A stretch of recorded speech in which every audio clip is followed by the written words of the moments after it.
Hello, welcome to the Armchair Expert. I'm your host, Zach Braff. Today, I'm speaking with a good friend of mine, Ellen DeGeneres. You've probably never heard of her. She's mostly unknown. I mean, she does have a daytime show that's pretty popular. She's had many sitcoms. In fact, she is such a powerhouse. I think she even has a game show that's very popular. So it's hard to get a few minutes with this woman, and she was gracious enough to give us some of her time. This is a shorter episode than you're used to because of her challenging schedule and limited window of opportunity. So you might notice I'm going a little quick through here. I'm kind of trying to take you from soup to nuts in an accelerated way. And you'll just have to bear with that because she is so worth it. Ellen DeGeneres. We get support from Quince. Have you been wearing the Quince linen shirts?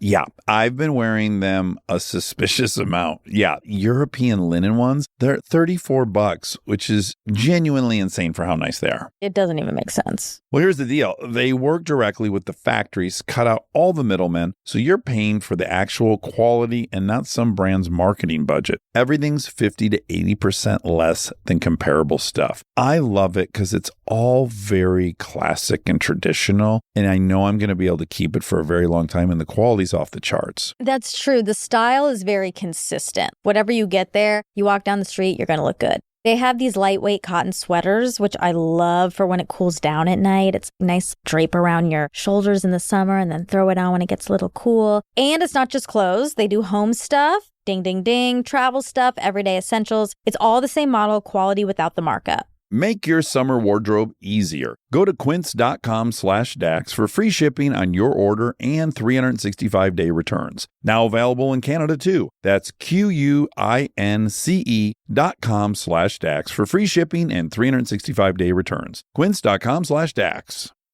We are supported by Auto Trader. All right, if you've been putting off car shopping because it sounds like a whole thing, buying your car online on Auto Trader makes it way easier, really. You can shop tons of cars online, compare prices, check financing and trade-in options, all from wherever you are. And if you want to start online and go to the dealership for a test drive, you can do that too, really. What I like is the flexibility. Start online, finish at the dealer, or the other way around. Your info stays with you, so you're not starting the process from scratch. Plus, you're working with local dealer listings, so you've got real people helping behind the scenes. And when you're ready, you can pick up your car or have it delivered. Really. Buy your car online on Auto Trader. Really. He's an armchair expert. He's an armchair expert. Because I have you for such a short period, I'm going to jump right Jump the fuck in. Okay? Jump in. All right.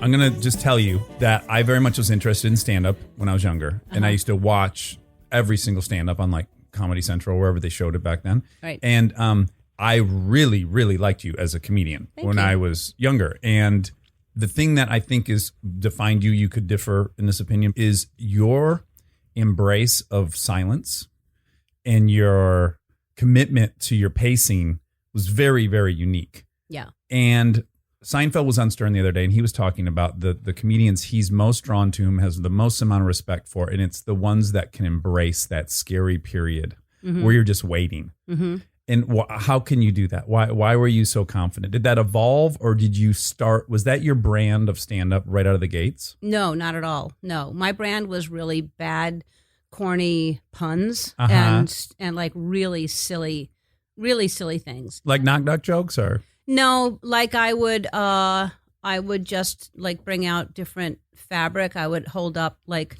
I'm already velvet, laughing. and I would just show the audience just quietly. I would just show people fabric, and then I'd pick up something else and I would show them. And then, I mean, I did that for a while, and I'd say I was just trying out some new material. And I would do like, I used to pass out my autograph because I would notice that big celebrities, you had to wait in line, and so I wanted to be thoughtful ahead of time. So I passed out my autograph, and people would just leave them on the tables, when they left, and I just did a lot of prop stuff too. Did you like Andy Kaufman, or was there anyone that you were kind of I never emulating? saw him, and but I heard about his stuff. But no, Bob Newhart was a big influence of mine, and Woody Allen, and Steve Martin, and no, I think that as I got a little more confident, a little better, and had material, I was happy with the silence. The biggest silences I had were the phone call to God. That was the phone call to God was waiting on for the other empty side of the conversation, which was really dangerous to do at a club. Portia showed a clip of that at your birthday party, right? Was that the clip that was shown in the little video package? Phone call to God? Yeah. Well, did you do that on Carson? Yeah, that was my first appearance. Right. Yeah, I think so. But it was like, it's when you do phone call to God, like it is literally you're just waiting for people to scream and fill in that whatever the other side of the conversation is. But that was my fear when I started doing the talk show, is that I wouldn't be able to have, because you can't have too many silences on television. It's different. Yeah. And I thought, I'm going to ruin my entire that's my rhythm, is just having pauses, and I can't do that on the show. But you still do. You have this still bizarre confidence in silence, which is just very rare and unique. Yeah. I love it. When you did, I do want to ask you, when you were on Carson, and for people who don't know, the big thing with Carson was if he really, really liked you, right, he invited you over to the couch. Mm-hmm. So you go into that performance knowing that he's going to call me over to the couch or not, and I'll know whether I sucked or did great. Right. What is that experience like? Well, I've told this story before, but I'll condense it a little bit. My girlfriend was killed in a car accident when I was like 20 years old, and I wasn't doing comedy. I think I was probably waitressing someplace at the time. I was living with her, and when she was killed, I couldn't afford to live where we were living together, and so I moved into this tiny little basement apartment that was. Is this in New Orleans? Yeah. Okay. And so I moved into this basement apartment that I was sleeping on a mattress on the floor, and it was infested with fleas. And I was just thinking, I used to write all the time. I wrote poetry and songs and stuff. And I thought, why is this beautiful 21-year-old girl just gone and fleas are here? And I just thought it would be amazing if we could just pick up the phone and call up God and ask questions and actually get an answer. Right. And so I started writing, and I just thought, it rings a long time because it's a big place. I'm put on hold right away. And it just unfolded. I just wrote the entire thing. And when I finished, I read it, and I thought, oh my God, that's hilarious. I'm going to do this on Johnny Carson, and I'm going to be the first woman in the history of the show to be called over to sit down. And you thought that? Yeah. And I had never done stand-up. You hadn't even done stand-up. No. But it came to you like I've heard hit songs be described, like where the writer just gets kind of the whole song out of nowhere. It's not like they pined over it for a month. I just wrote. It just came out of you. And it came out of this pen that was moving on the page. Prior to that, did you deal with, what order are you in your family? Are you a middle child? Or no, just me and my brother. And you're older or younger? Younger. Okay, so were you lightening the mood in your house with comedy? He left when my parents divorced. So it was just me and my mother. Oh, okay. And that's a bizarre split. That's unconventional, yeah. He went on the road. He was a musician, so he just left. Oh, okay. He was old enough to leave. Not really. He was like 15. That's not old. No. We don't advise that. But he left. Okay, he's gone. And then it's just you and Mom. It's just me and my Did mother. you feel like you were lightening the load with her? Did you try to cheer her up? Yeah, that was sort of where it started. Yeah. This is how it happens. Yeah. Yeah. I was a middle child, in case you were curious. Yeah, I was going to ask. You weren't. Yeah. We'll save it for your show. Does that mean something, being the middle child? It does, because generally there's a baby in the mix, so the baby's fucking nuts, and they're stressing mom out, right? And then the older kids getting into other shit. In my scenario, the age gaps were big, so it was a teenage boy and a baby, and who both of them drove my mom crazy. And so my role was don't ask for a thing. Nothing. I could be on fire. I wouldn't ask her for water. And try to lighten the mood about this chaos in her life. I think that's where it started. Yeah. In dyslexia, that in there too. Yeah. Yeah. So yours started sense. with Mom. Yeah. Okay. It totally hijacked your story. So you wrote this thing, and you actually thought, I'm going to start doing stand-up, and I'm going to end up on Carson. He's going to invite me to the couch. But you somehow knew people got invited to the couch. So you followed comedy already. Oh yeah. I mean, I was a huge fan of stand-up and yeah. You But liked it. And my brother at that time, I think he was already on Saturday Night Live. He created Mr. Bill, so he was Mr. Hands. You're kidding me. Yeah. So, I didn't know that. Yeah. Another thing I loved when I was younger. Yeah. So he was Mr. Hands, and he was on Saturday Night Live. I think that, I don't know if he had started that then but he was the talented one. He was a musician, and he was funny, and he was creative, and I was just kind of around right. doing nothing. Do you think him having a measure of success said, well, this is possible? I live in a world where this is possible. I could leave New Orleans and things could happen. No. Okay, still. I didn't think well, that. yeah, you told me the other night that you thought you were likely to die before sixth grade was out, right? Yeah. Yeah. This is Yeah. I didn't think I was going to live to be an adult. right. Yeah. And here we are. Yeah. Yeah. So you wrote that, and then did you immediately start performing that? No. I don't know what happened. I think there was no comedy club in New Orleans at the time. Mhm. I don't know. I don't know the sequence of what happened, but then I started doing stand up, like at coffee houses, and people asked me. I didn't go searching for it. I didn't go how can I get on stage? And then I slowly had I was an MC at a club that opened up out of nowhere, and I started working on material there. And then I started touring. You would introduce people that were coming up? Yeah, and do like 5 minutes, and then it was 10 minutes, and then I built up to where I could go out on the road and do like as an opener, like 15 minutes, and yeah. So, but it took a while, and it was slow because there was no club, like I said. So it was just a few months of just me performing where I could. And how do you end up on Carson? I was living in San Francisco, and I won. I actually didn't win. Sinbad won. I lost by like 1/10 of a point. There was a big, You probably didn't have the right outfit. He helped me shop, by the way. Oh, he did? Yes, he did. He loves clothes, He right? likes big, baggy balloon pants. Parachute material. Yes. We were really good friends.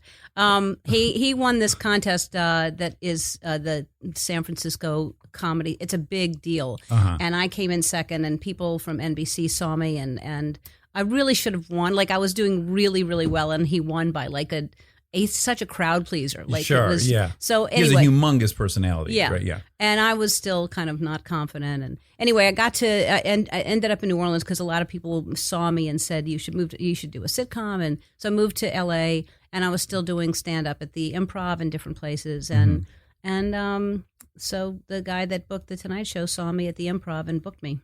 Were you scared? Yeah, of course. But you had done that routine at that point 1,000 times. Yes, but. And you can't say that because there's one of the lines in there, like, the reason I'm calling is there's certain things on this earth. I mean, Jesus Christ, not that we're still talking about that, but you can't say Jesus Christ on television, right? So I had to remember to, there are certain things on this earth that, I don't know, like, no, not Charo, and you don't even know who Charo is. It was a singer. Yeah, it was a dated South American singer. Yes, yeah, I kind do. of Latin, like some kind of coochie coochie. Yes. Her. Yes. It was an old. I did it in the 80s.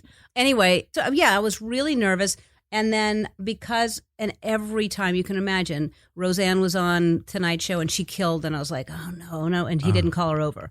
And Carol Leifer was on, Paula Poundstone was on. Everybody I would watch, I was just like, because I really had it in my head. So he had really never called over a woman. I was, and still, when he retired, I was the only woman he called over on the first appearance. It was like 5 men and me. Really? So when I did it, and I knew I was doing really, really well, but I didn't look over at him. I looked over at Doc Severinsen and Ed McMahon. I looked over, and then finally I looked over, and he was just kind of like, signaling me to come over. And he had been doing that for a while, but I didn't look at him because I was so. If you look at that appearance, I was like, my voice was really high. Oh, when you go sit on the couch, Yeah.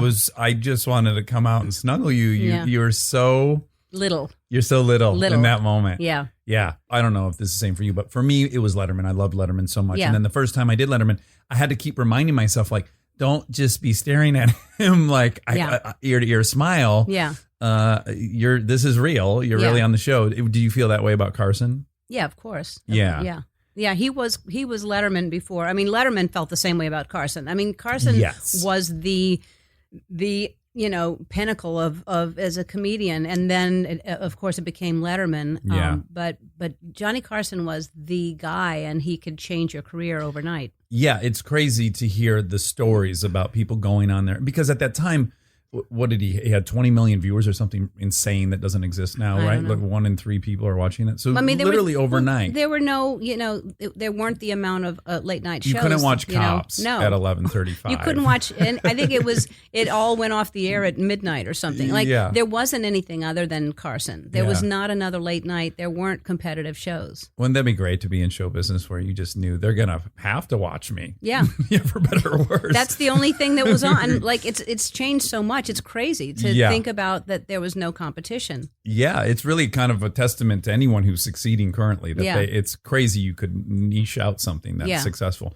So, and did you get a sitcom? Is that what happened? No. Oh God, no. No.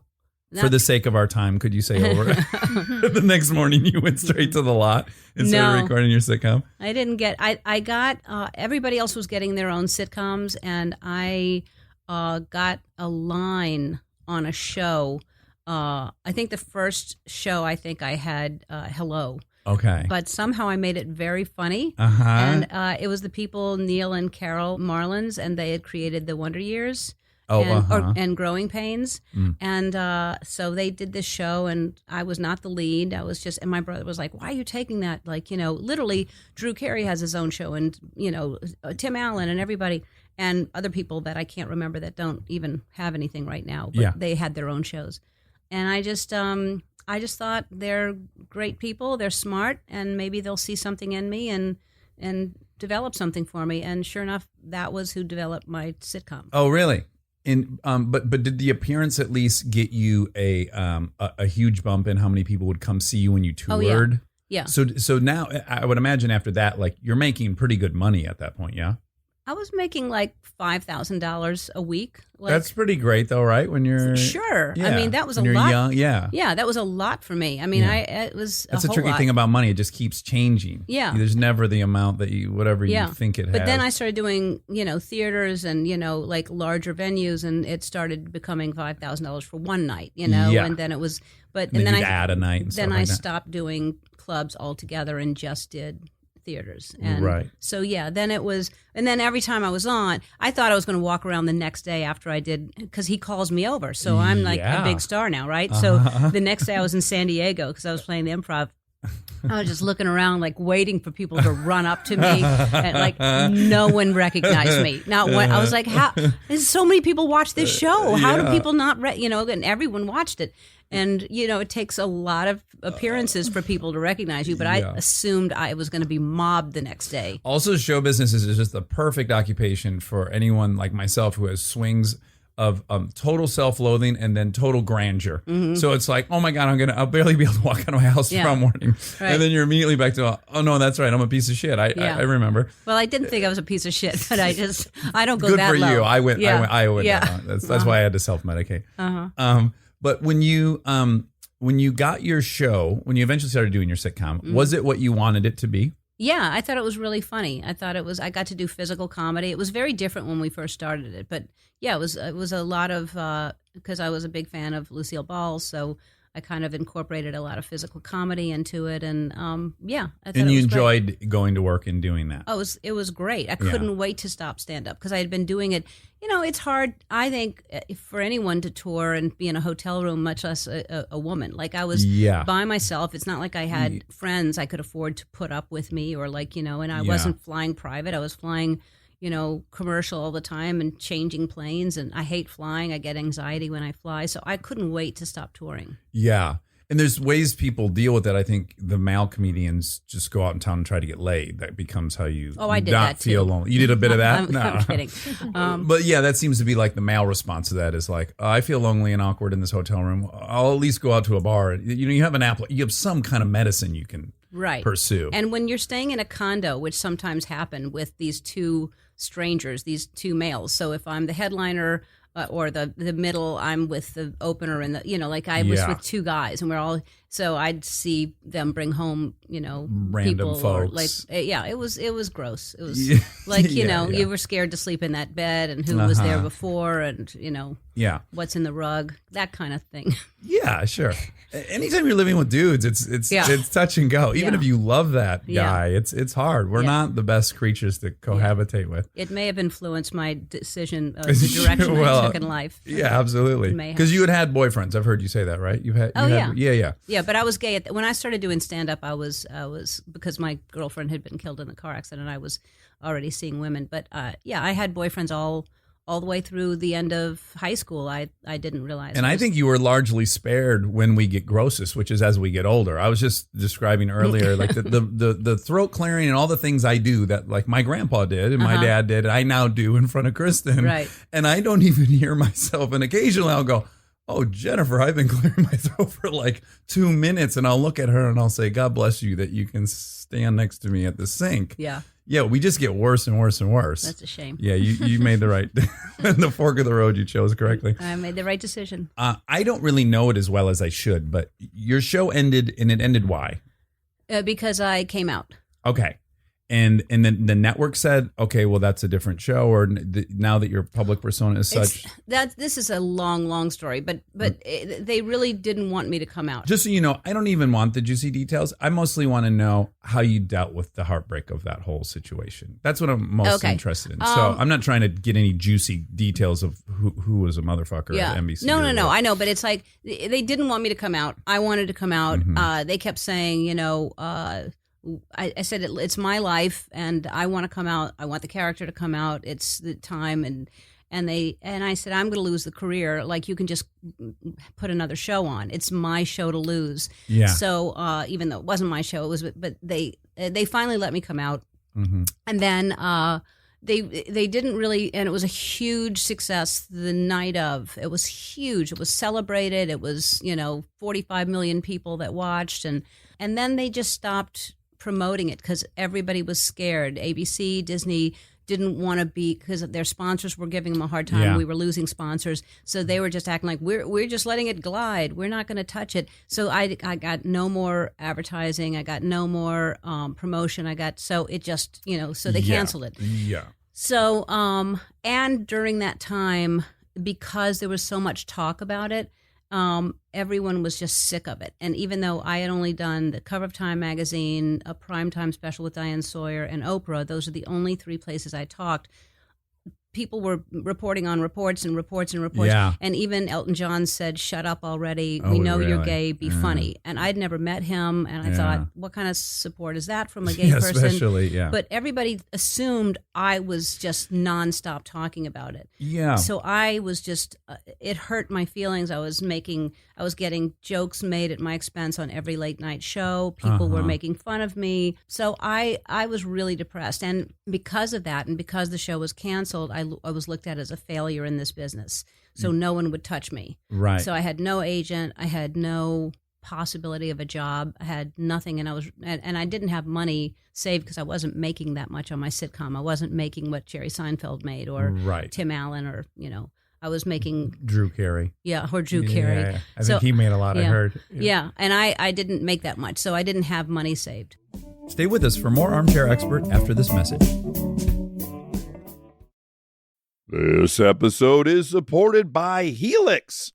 All right, let's talk about something we both really care deeply about: sleep. It's the most important thing. I've had my Helix mattress for years now, and I genuinely think it's one of the best investments you can make for your home. Mine still feels just like it did when I first got it. Well, that's the thing. It's not one of those mattresses that caves in after 6 months. These things are built to last. And I'm a side sleeper. I ordered a side sleeper and I get hot, so I have cooling. And I can't tell you how much more comfortable it is to be in there not sweating and tossing and turning. Cooling is really important. I've read that you're supposed to sleep a little bit cold.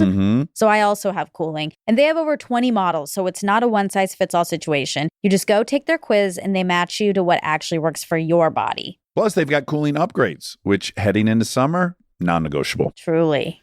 Go to helixsleep.com/armchair for 20% off. That's helixsleep.com/armchair for 20% off. Make sure you enter our show name after checkout so they know we sent you. helixsleep.com/armchair. This episode is sponsored by BetterHelp.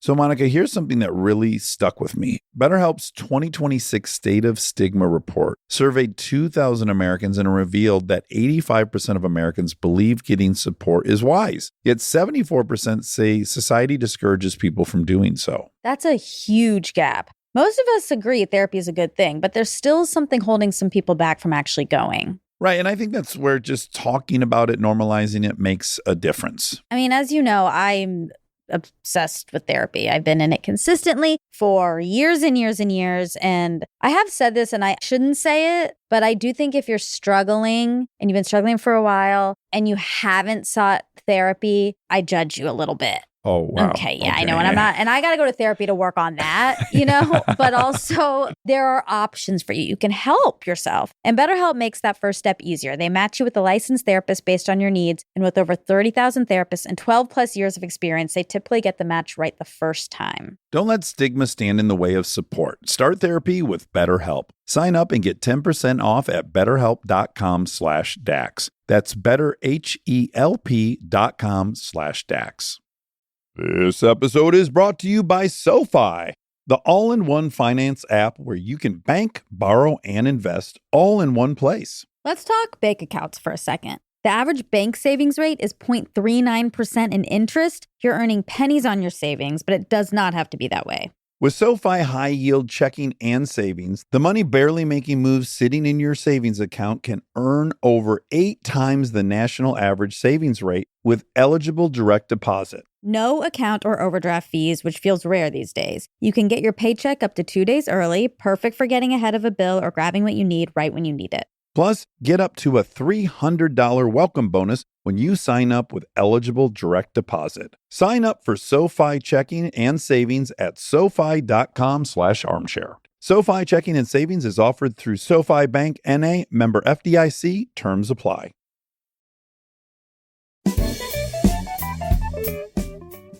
That's what is incredible to me about your journey is when that all goes away, how on earth do you find, like this career that I'm suggesting is really defined by confidence. How on earth do you find in that lull, like, fuck that, I'm writing this story. I can still do something. Like this show was next, right? Which you just celebrated 15 years. Well, no, I mean, I had to come back first. So after a couple of years, like 3 years, I didn't work. And I just thought, I'm not going to work again unless I do stand-up. I mean, I got to do stand-up. So I wrote The Beginning, which was my HBO. I thought, well, at least I can do stand-up because that's what I do. And I didn't want to do it because I was done with it. But I wrote The Beginning because it was beginning again, and it's how I began. So I wrote The Beginning, and I went on tour, and it was... People still loved you. It was gay people still loved me. I had very few straight people showing up to those because they assumed I was just doing gay comedy. So it was really hard for me to get a crowd again. You know, it's weird. I've been guilty of this. It's hypocritical and it's paradoxical. I've thought when I found someone was gay, I thought, am I going to be able to believe them in a role where they're in love with someone of the opposite sex? Is that going to get in the way of my knowledge of them being gay? Well, I think in these scenes, but they don't really like that. It wasn't until I was probably watching like 2 straight dudes play gay guys and I'm totally invested and I believe they love each other where I realized, this is so fucking hypocritical. But I was susceptible to that for whatever reason. I don't know why. Is like you think somehow that you're not going to be able to buy into this fairy tale because you know too much about the person. Well, yeah, but you're just talking about like, being at home watching a movie or going to a theater. Like these are people that are scared to stand in line going, people are going to think I'm gay if I'm here. Like, I got you. So I was like, and so I ended up making a joke about it in my special, like that we're all here for the same reason we're all gay. And then I was like, now the straight people are like, do they think I'm gay? I'm not gay. Yeah. And so I do this whole long thing. You've thought about it. I haven't thought about it. Like, so I did this because it really was, I was kind of looked at as the new leader. And I didn't want to be a leader and I didn't want to be political and I didn't want to be an activist. I just wanted to be free from a secret. And that's all I wanted. So it was really hard to go out on tour again and see that I only had, and sometimes like really, the gay community is like a really difficult like line to walk. Like some people thought you're not gay enough and you're not doing enough for our community. And And there are so many people who have done more, and it's like, I didn't say I was your leader, and I didn't say I have done more. And there's as much diversity in the gay community as there is in any community, right? Exactly. So there's this assumption that you guys are somehow on the same page about something, but you're just all unique people that. But that's what I'm saying. But there are a lot of like really militant gay people that get really angry if you're not like just.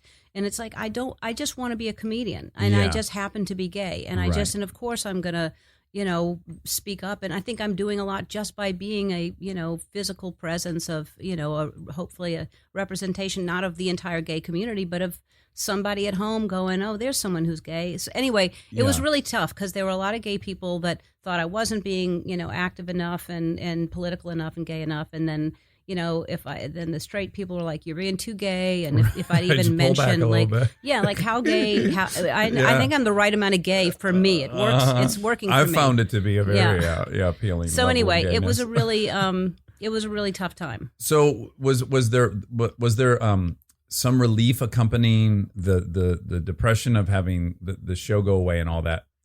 Is the joy of having the secret out, is that quantifiable? Do you feel that? Do you feel like, oh, this is a big burden released? Of course. You are. But then you're also dealing with something that's very hard to deal with, which is this lull in your career. Well, it was a high and it was celebrated, and then it was a complete low, and then, so it was and, I never thought I'd even be successful enough to have a sitcom in the top 10. So to me, I had reached the pinnacle of success. Right. And then I get, the cover of Time magazine because I'm the first, person to be, you're the first gay in person in America. Yeah. But on a sitcom, like to so there's all this attention on me for that. So that gets a lot of attention. So I'm thinking, that's the pinnacle, and everything is just now taken away from me. And now how do I start over?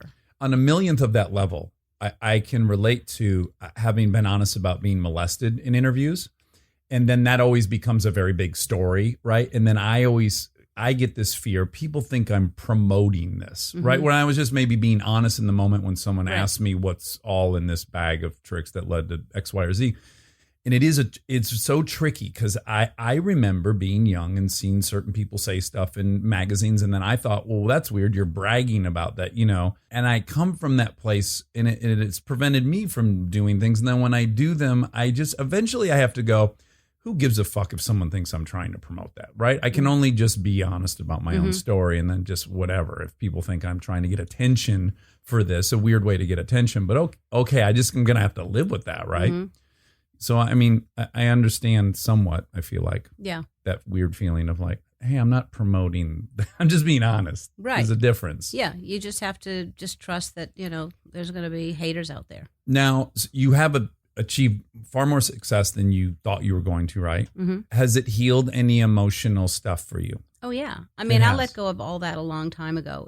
I held on to like bitterness and anger for a little while, but, I'm really grateful for it now. I'm actually really grateful for it. I think I can't believe that I was able to achieve what I achieved, lose it all, and then get to this point in my life at 60 years old, like to start over at 45. And no women no body starts over at 45 in this business, much less a woman. And so I'm really grateful that I had that experience, and it made me a stronger person. Did you have a mentor during that time, or anyone whose advice you were seeking? Or no, a lot of people reached out to me. Like Madonna reached out to me, and Oprah reached out to me. Is it hard for you to ask for help or guidance? No, it's just that I wasn't like in these were people that literally made like Madonna literally made a phone call to me. Like I didn't even know her. And she reached out and said, you are brave, and trust that that's going to come back to be the best thing that ever happened. Yeah, and certainly there's probably no one ahead of you that navigated this all beautifully that you could call up. I think every lesbian was looking at me like meerkats. Like they were just like, their heads were like, what's going to happen? And then they all went back in their holes.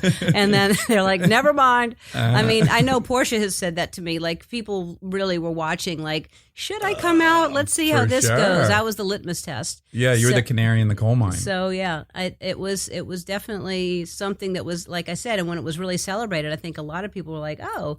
And then it took a while for other people to decide to do that. And I have to assume people tell you in real life all the time that they must thank you for all that. Yeah. that's the one thing when it first started happening, because I was closeted, I wasn't part of any kind of, gay organization like GLAAD or the Trevor Project or anything. I was not a part of the gay world. And so when I came out, I got letters from like kids that were literally about to commit suicide, and I saved their lives. And so when I saw the impact, and then Matthew Shepard was killed right after I came out, and I went to the steps of Washington and spoke out, and basically in tears was saying, this is why I did what I did, to hope that this would change the world. I mean, it was stupid and naive of me to think that I could actually make that kind of impact in the world just by coming out. But when Matthew Shepard was killed, it broke my heart. Yeah. Because I just thought, this is going to stop now, and people have an example. And so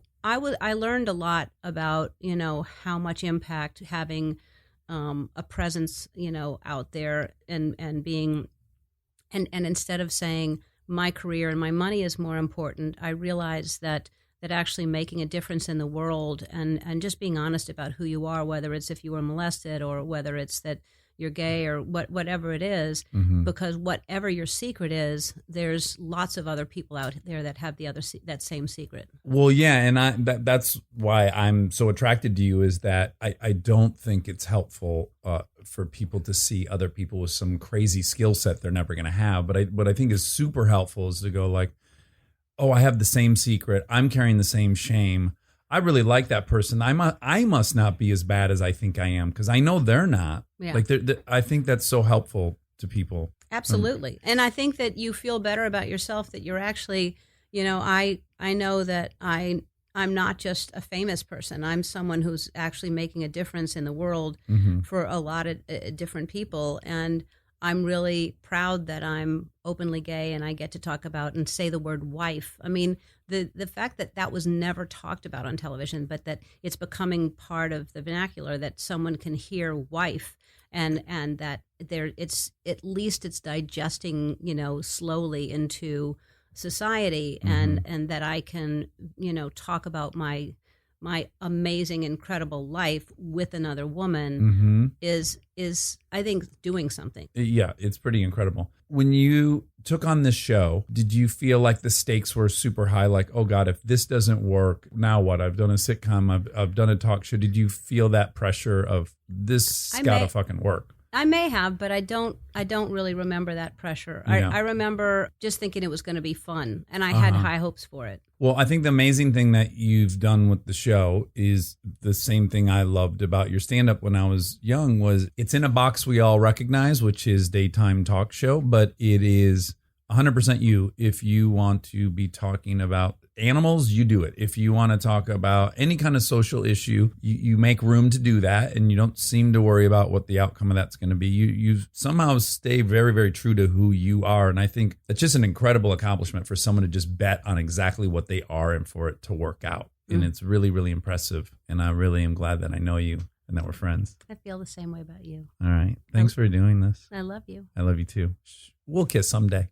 Okay. Okay. Well, we kiss a lot, but no, we don't make out. But we And not even have to be a makeout, just like a longer kiss. Yeah, like one where people are like, are they going to stop this? I don't think that's going to happen. Well, you say that now, but a lot of things ahead of us. Yeah. I may relapse. We may do ecstasy together some point. Doubt it.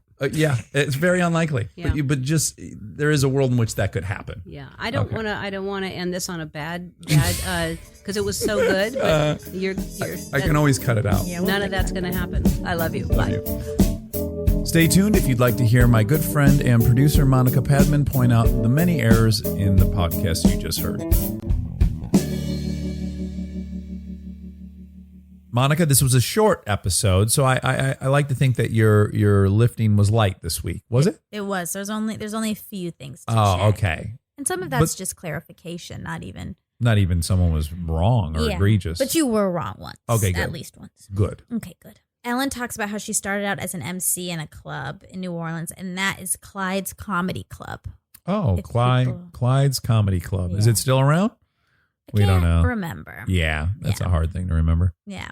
And then you guys were talking about Sinbad's clothing, Okay. and you were just referring to them as big, baggy pants, but they have a name, harem pants. Oh yeah, he wore a lot of harem pants, which is super fitting for someone with the name Sinbad. Mm-hmm. He right? had to. He had no choice. He did not have a choice. He could have never worn overalls, been Sinbad. No. Although he probably could have pulled them off. He probably had harem overalls, Yeah. like super billowy at the bottom, tight on top.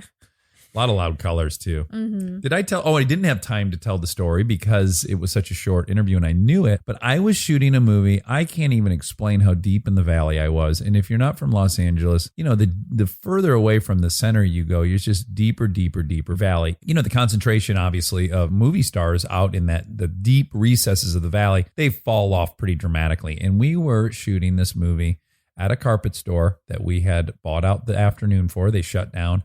And Sinbad showed up while we were shooting, and he was not happy that his carpet store was shut down. Oh. It was one of the weirder celebrity sightings I've ever had because I just couldn't understand why Sinbad, A, was shopping for carpet, B, why was he shopping for carpet there? That's interesting. And he, I'm sure he had become accustomed to the star treatment, and he couldn't believe they weren't going to open up the carpet store for him. And let me also say, I may be filling in the blanks there. He may have taken it well. It appeared from my point of view that he was there for a while, long after he learned that it was shut down for the day. Interesting. It was very interesting. And he wasn't dressed as loudly as I would have liked him to have been. Oh, no. It's not like I saw a huge burst of color walk through the door, then looked and it was Sinbad. It was more I noticed it was Sinbad, and then there was no real accoutrement to back up the persona. It's really a bummer. God, I hope I'm right that it was Sinbad. Are you? Could this be defamation of character to have been accused of shopping for carpet in the deep valley in the middle of the afternoon? I like it because it shows that we all need carpet. Even Sinbad needs carpet. That's right. Well, he special again He needs in it more keeping than needs us. of flying magic carpet. Maybe he was there to try to fashion his own. Whatever. Okay, what else? Okay. Ellen brought up Charo, and you said she was South American, and she said she was Latin American. I just want to clarify she's from Spain. Oh, okay. So neither. Yeah. Neither. Yeah. Great. Although if she said Latina, did she say Latina? No. I don't think so. Okay. I don't know. Hispaniola? I just want to put into context Ellen getting the nod of approval from Johnny Carson because there are so many huge comedians who did not Get invited to the couch. Yeah, like Jerry Seinfeld. Unimaginable, right, guys? I know. Gerald Seinfeld, one of the most accomplished comedians in the history of the art form, did not get called over. Yeah. Jim Carrey. Now, really quick, do you think that just because Carson was an anti-Semite? Wait, are you wait. I'm just trying to start a terrible rumor. Oh, okay. I'm just trying to, humans, we've talked about this, we try to make sense of things after the fact. When things we are retroactively. Yes, we're uncomfortable with things not having made sense. So when I hear Gerald Seinfeld was not invited to the couch, I think there has to be an explanation because it sure as fuck ain't that he wasn't funny. Yeah, that's true. So I go straight to Carson was an anti-Semite, which of course is not true at all. It's not true. All these comedians, when they go on, are at the beginning next of their day game. they get a sitcom deal. Some of them. People don't know them yet, but then often the next day people would know them, and then they'd get huge. 12 million people are watching or whatever. Is that one of the facts you're going to bring up? Because I think I took a stab at how many people. That comes up. Okay. So anyway, Jim Carrey. That fell a little soft when I was saying it. Jim Carrey didn't get invited over. Yeah. Wow. So maybe he hated tall people. Yeah. We got to figure this. Tallest. We got to explain these anomalies. But maybe off night. Yeah, that's the other thing. If you're putting all your eggs in this one person's little finger waving you over, who knows? He could be bloated. He could have diarrhea that day, and he wants to get the fuck off that stage and deal with his business. Exactly. Also, some people's comedy really lends itself well to a 3-minute because they don't give you any time, which is almost shocking that Ellen's went so well because she has a very paced, casual, delayed. Yeah. Or Chappelle. I think of Chappelle trying to go on a talk show and be funny in 3 minutes. It's not, he needs to kind of bring you into his world for a little while before you. That's true. Yeah. Are on your ass. Yeah. Okay. So here it is. You said Carson had 20 million viewers. Yeah. I was really out on a limb on that one. And then you said 1 in 3 people were watching it. Which wouldn't be 20 million. Right, exactly. Because there were 256 million people in the U.S. in 1992. That would have been 84 million. So it would have been about 1 in 13 people. Okay. But do we even know how many people were really watching him? The final week of his run in 92 averaged 19.43 million. Oh my I know. goodness. But that's the final week. So we can assume that was inflated. I tried to find average numbers and I couldn't find it. Couldn't be done. I should have gone to Box Office Mojo, I guess. I don't think they would have had it. Maybe TV by the numbers. That's another website I like to go to check up on things. Okay. TV by the Noted. numbers. You guys were talking about how much other comedians were getting paid for their shows around that time. And you had said like, oh, Drew Carey made a lot. Oh, on his network on the show. Drew Carey show. Yeah. And I had heard 250 million. Did I say that out loud during the I don't podcast? know, but according to my research, now I feel nervous. It said 750,000 per episode. Well, right, but that's not any of the money those guys made. The way a TV contract works, right? He was getting 750 grand to show up and film, and then he was getting a residual when they re-aired it. But way more importantly is he owned a significant percentage of that show, and when it got sold into syndication, for example, the 70s show, which I don't think was as big as the Drew Carey show, their first cycle of syndication went for like $780 million. The Seinfeld catalog's gone for billions of dollars. That's how Jerry Seinfeld ended up with or whatever he's rumored to have, 800 million or whatever. So yeah, I only meant that Drew Carey ended up with 250 when they sold his show or whatever. You said 250 million? I have always heard that he made $250 million on his show. I don't think you said that on this podcast, but not from his fee for acting, but from his ownership once it was packaged and sold. But 750,000 an episode is a damn lot. good fucking money. Yeah. No one makes anything like that. No, they sure don't. Okay, that's all. Oh, great. Well, did you like sitting with her? We on the way there, we were discussing the fact that you're regularly around a lot of famous people, and I'm not a famous person. And you're not a famous person, that. right? You have been in movies, but whatever. And that you're never really. I'm not starstruck. You're not anymore starstruck at all. But then when we left there, you go, I felt a little nervous on the couch with her, right? Yep. Yeah. It was weird. We had just been talking about it and I'd said, it's so weird because I'm not nervous around anyone anymore. I'm not starstruck. I don't think there's anyone I could meet now that I would, besides maybe Barack Obama being the only exclusion. Yeah, keep your politics out of this podcast. I love him. Okay. So I do too. Anyway, I was just noting that, and then we got there and we were sitting and we were waiting a little bit as we were setting up, building the tension. Yeah, because she's a very busy lady, as you said, and we had such a short window, and I started to get nervous that she was going to be in our presence, and then I just had to throw out my whole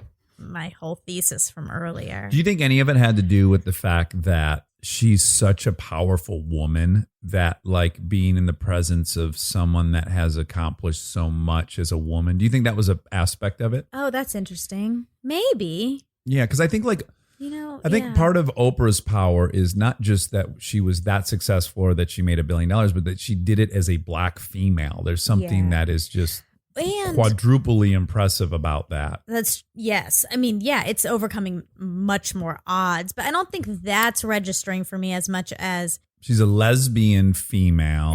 But that's still not. I feel like. Are you allowed to say? I just said that word out loud and I felt like I am not supposed to say it anymore. Do we still say lesbian? Yeah. Okay. Whew. I think it just felt weird coming out of my mouth. You know, sometimes like I feel like my grandparent. Yeah, we haven't said. Like my grandmother thinks she's being very respectful when she says someone's colored, like because in her childhood that was as good as you could do, right? So she thinks she's being really respectful, and it is rough when you're at a restaurant and she's talking about the colored people in her neighborhood or whatever. And I just want to go like, guys, she really thinks she's doing the right she's saying thing. African American right now. Yeah. I think it's okay that you just lesbian, said that. Okay. I think she said it. Okay. But this is a weird thing to say. Maybe it's not true. But when you meet men and you're a woman, there's more involved than just like taking them in at face value. There's like other things that come into play when you're meeting men. Like whether you're attracted to them or not? Yeah. Okay, that's not a weird thing to say. But why? I don't know. You're an animal. An animal's number one job is to procreate. It's so all subconscious. The idea that none of us are not thinking about it 24/7 is a fucking joke. So Yeah. the one thing we're here to do is eat. But and it's not procreate. intentional. I think it's not like you meet someone and you think, am I attracted? It's just there's a subconscious thing happening. You're evaluating a little bit more in a different way. Well, and in a weird sense, now that you're saying it, that does put a little bit of the power in your lap, because you're like, well, I'm making a decision now whether I'm attracted to this person or not. Yes. So you at that moment are kind of in the driver's seat. Yeah.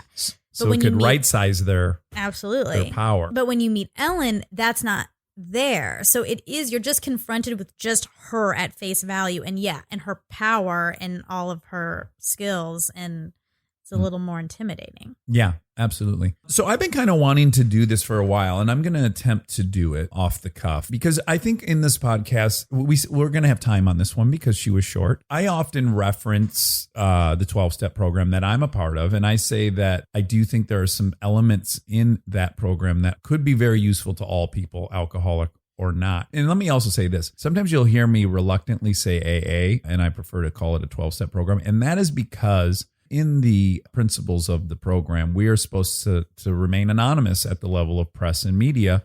And I have broken that. And I've made it was a well thought out, or not.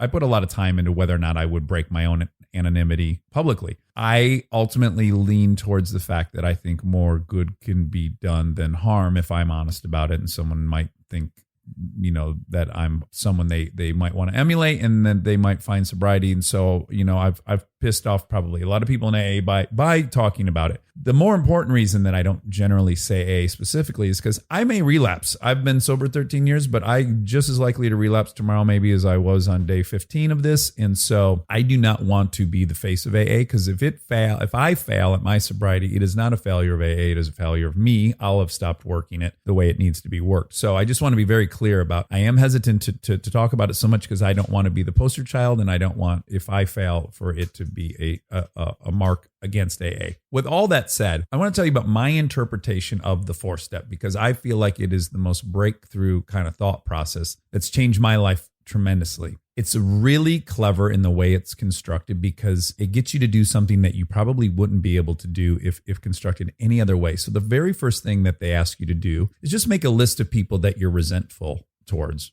Right. Mm-hmm. So you might say, I hate Mrs. Glendy. She was my 3rd grade teacher. She always put me in the back of the class, blah, blah, blah, blah, blah. Right. So Mrs. Glendy's on the list. Then you might have an ex-boyfriend on the list. You might have someone you work with. This list can vary. I've gone over many guys' 4 steps with them.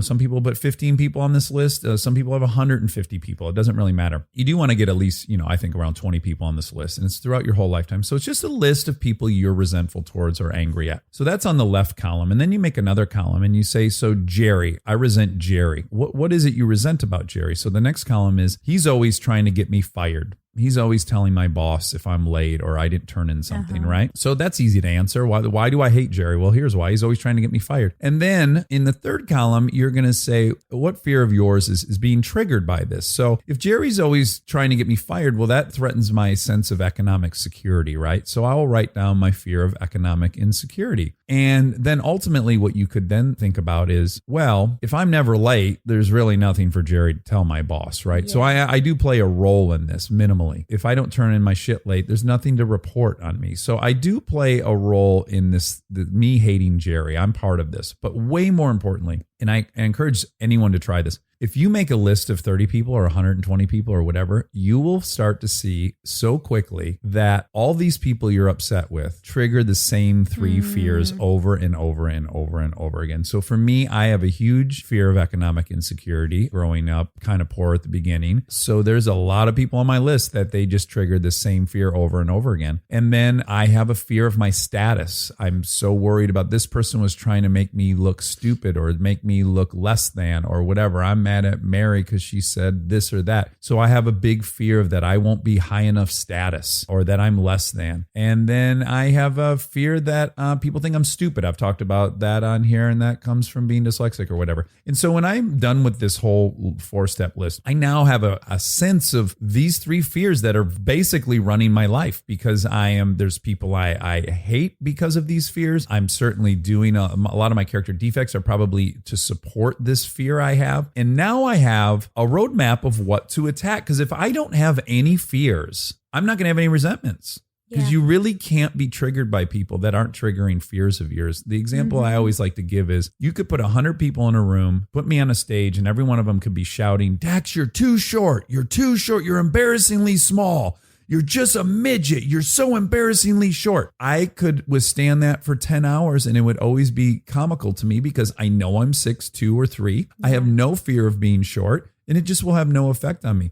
But if you put me in a room with just one person who's saying you're egomaniacal at times and narcissistic and you talk too much and you need everyone's approval, that's going to get on my nerves right quick because those are real character flaws I have. And I act those ways to try to elevate my status because I have a fear of status or to overcome this, that people think I'm stupid. Again, if I can get my arms around the things I'm afraid of, it's incredible how much downstream business it takes care of. And there are steps you can take to confront your fears. If I have a fear of economic security, then I should do some real financial planning. And I should really crunch the numbers and find out what it takes me to stay alive for a year or support my kids. And I should have a real number, not one that I just never feel safe. You know, I should really put some effort into going, what's worth being afraid of and what's not. And then, you know, my status, a thing I like to do to confront that fear of mine is to just every time I start comparing myself to someone else, like an alarm in my head will go off going, here we go. This is you. You're always going to feel worse when you compare yourself to somebody and you're not going to feel like your higher status at the end of this.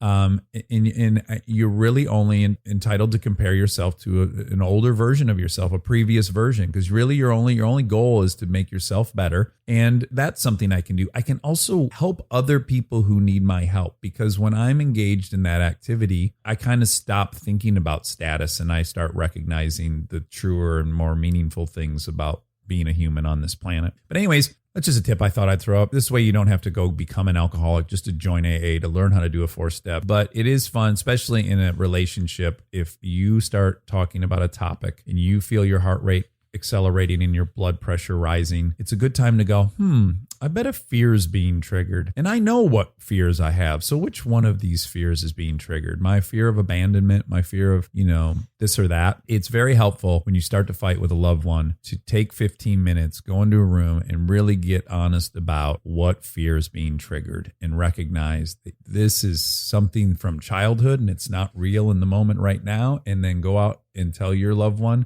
you know what, when you said that, it really triggered my fear of abandonment. And that's what I'm actually fearing. I don't care if you go on a trip to Spain. I felt that way. And then your loved one could tell you, I will never abandon you. And that may solve everything. So that's my 2 cents on that. And maybe I'll tell some other steps if that was of use or value to anyone else. I'm glad you shared that. Oh, I really am. Oh, good. Because I feel like getting to know you over the past couple of years has really changed the way I think about those things because you talk about that so often. Yeah, and we've had In a great fun way. kind of like going through things. If they're hot button topics for you in the moment, we'll kind of dissect them and it's fun, right? Yeah, and it's very helpful. All right. I love you. I love you.